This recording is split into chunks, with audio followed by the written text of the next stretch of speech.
ಒಟ್ಟಿಗೆ ಸ್ವಿಚ್ಚು ಒತ್ತುವ ಹೊತ್ತು ಯೋಚಿಸು ಪ್ರೀತಿಯ ಮತದಾರ. ಒತ್ತಡ ಒಂದಿಗೂ ಮಣಿಯದೆ ತೆಗೆದುಕೋ ನಾಡಿಗೆ ನಲ್ಮೆಯ ನಿರ್ಧಾರ.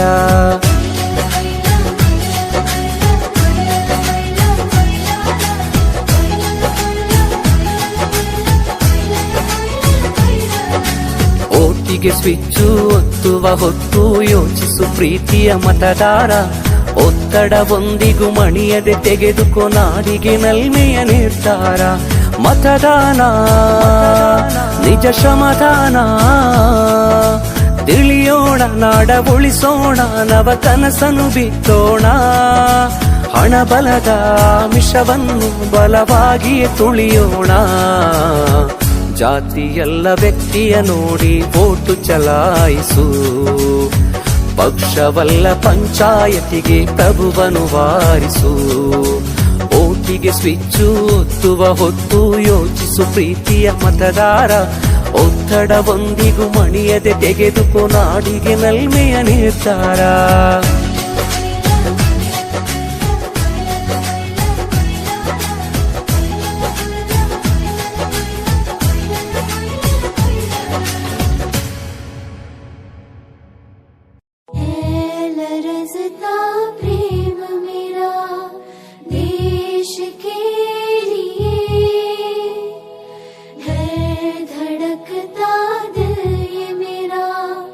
देश के लिए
ಚುನಾವಣೆ ಮುಕ್ತಾಯ ಆಗಿದೆ.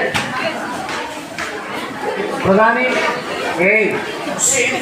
ಹಾಗೂ ಉಪಪ್ರಧಾನಿ ಹುದ್ದೆಗೆ ಶಾಲೆಯ ಒಟ್ಟು 253 ವಿದ್ಯಾರ್ಥಿಗಳು ಮತ ಚಲಾವಣೆಯನ್ನು ಮಾಡಿದಿರಿ. 2 ಮತಗಟ್ಟೆಗಳಲ್ಲಿ ಭಾಳ ವ್ಯವಸ್ಥಿತವಾಗಿ ಮಧ್ಯಾಹ್ನ 3 ಗಂಟೆಯಿಂದ ಇಲ್ಲಿವರೆಗೂ ಮತದಾನ ಪ್ರಕ್ರಿಯೆ ಮುಗಿದಿದೆ. ಈಗ ತಮ್ಮ ಎದುರಿಗೆ ಮತಗಟ್ಟೆ 1ರ ಫಲಿತಾಂಶವನ್ನು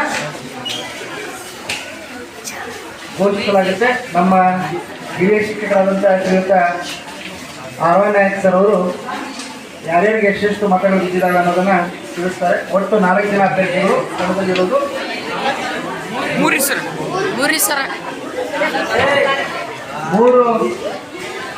ಅಭ್ಯರ್ಥಿಗಳು 1 ನೋಟ. ದಯಾನಂದ ಲಮಾಣಿ, ರೋಹಿಣಿ ಬಾವಿಗಟ್ಟಿ, ಮಾತೇಶ್ ಅರ್ಜನ್. ಈಗ ಫಲಿತಾಂಶ ಘೋಷಿಸುವ ಸಮಯ.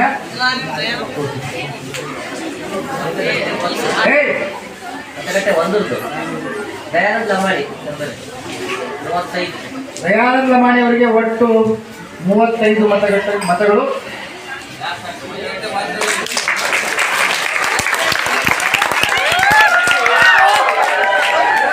ರೋಹಿಣಿ ಬಾವಿಗಟ್ಟಿ ಈ ವಿದ್ಯಾರ್ಥಿನಿಗೆ ಒಟ್ಟು 64 ಮತಗಳು.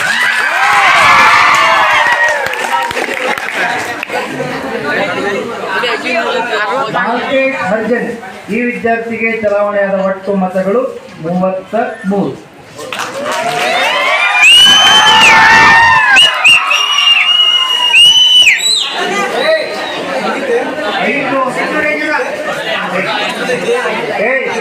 ನೋಟ 5 ಮತಗಳು ಬಿದ್ದಿದ್ದಾವೆ.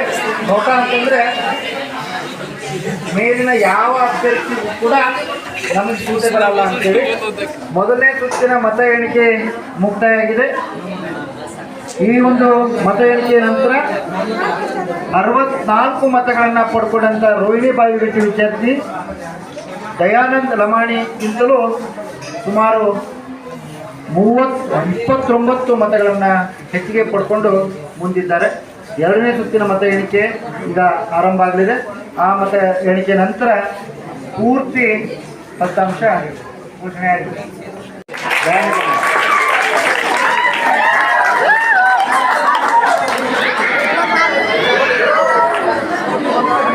ರೋಹಿಣಿ ಬಾವಿಗಟ್ಟಿ ವಿದ್ಯಾರ್ಥಿನಿಗೆ 41 ಮತಗಳು.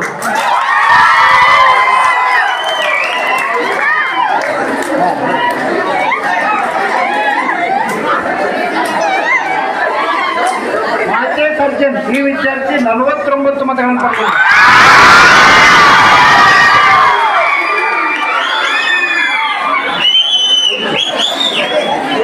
ನೋಟ 2.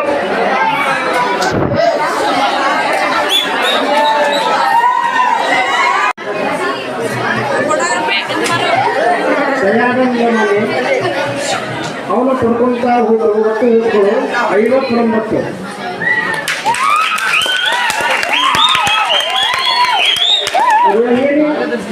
ರೋಹಿಣಿ ಬಾವಿಗಟ್ಟಿ 105 ಓಟ್ಗಳು. ಆಮೇಲೆ ಮಾಲ್ತೇಶ್ ಹರಿಜನ 82 ಓಟ್ಗಳು.